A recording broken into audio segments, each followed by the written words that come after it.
Class में हमने Hagin पोइजो equation का डेरिवेशन किया था, उसी का एक न्यूमेरिकल है। क्वेश्चन को पढ़ते हैं। Oil of absolute viscosity of 1.5 poised and density 848.3 kg per meter cube flow through a 30 centimeter diameter pipe if the head loss is 3000 meter, length of pipe is 20 meter, assuming a laminar flow, determine velocity, Reynolds number, friction factor.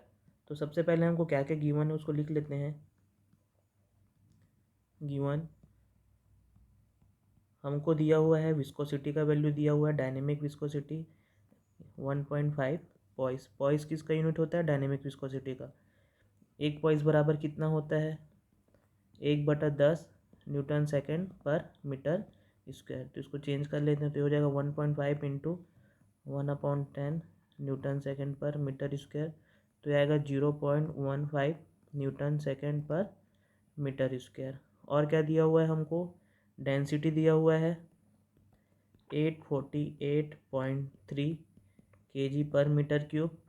इसके अलावा दिया हुआ है diameter 30 centimetre means 0.3 metre.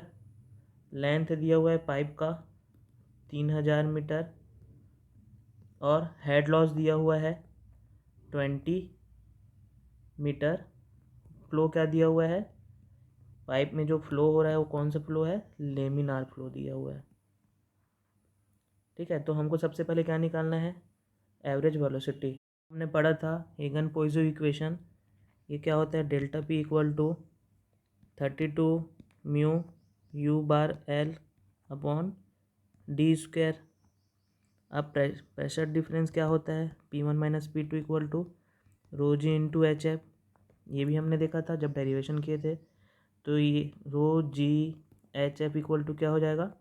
32 mu u bar L upon d square. तो यहाँ से you बार क्या हो जाएगा? यू बार का वैल्यू हो जाएगा rho g h f d square upon 32 mu into l. 32 mu into l. यहाँ पे हम वैल्यू को पुट कर देते हैं, सभी के वैल्यू को। तो यू बार आएगा हमारे पास 848.3, ये डेंसिटी हो गया। जी का वैल्यू होता है 9.81। एच एफ हमको दिया है 20 मीटर। और डी क्या दिया हुआ है? 0.3 का स्क्वायर अपॉन 32। म्यू का वैल्यू है 0.15 और लेंथ का वैल्यू है 3000। तो इसको हम सॉल्व करते हैं तो हमारे पास आता है 1.04 मीटर पर सेकेंड। ये हो गया हमारा यू बार। सेकेंड हमको निकालना है रेनॉल्ड नंबर। रेनॉल्ड नंबर क्या होता है? Rho u bar d upon mu. D क्या है? Diameter of pipe. पाइप के केस में रेनॉल्ड नंबर क्या होता है? Rho u bar d upon mu. तो यहाँ से हम रेनॉल्ड नंबर निकाल लेते हैं। तो हमको डेंसिटी का वैल्यू दिया हुआ है 848.3।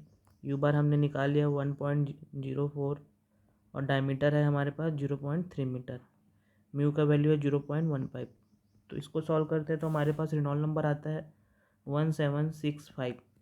हमको पता है क्वेश्चन में क्या दिया हुआ है, पाइप में कौन सा फ्लो हो रहा है? लेमिनार फ्लो हो रहा है। तो लेमिनार फ्लो के केस में रेनॉल्ड नंबर हमेशा क्या रहता है?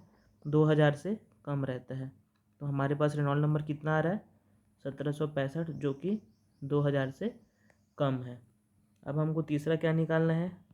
Friction coefficient. फ्रिक्शन कोफिशिएंट निकालना है, ये होता है एफ। तो फॉर लेमिनार